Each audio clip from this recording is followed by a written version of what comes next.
Hey guys, welcome to our channel. So in this video I'm gonna show you how to convert currency on Wise. So simply in order to do this, here you can see if you have already added any currency, so simply you have to select the currency, and after that if you want to change the currency, simply in my case I have $0. So in case you have money, so simply you have to convert on convert option, and after that you can easily convert money. So now here first of all you have to go to send money. Now after that you will move to next page.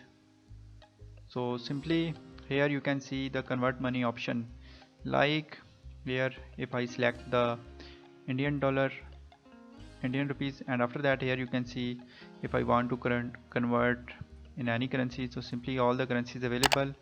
So like I have select this one.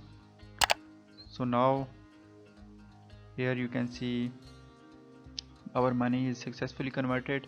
So here you can see I added 1000 Indian rupees and it will be converted into this. So in this way you can convert money on Wise.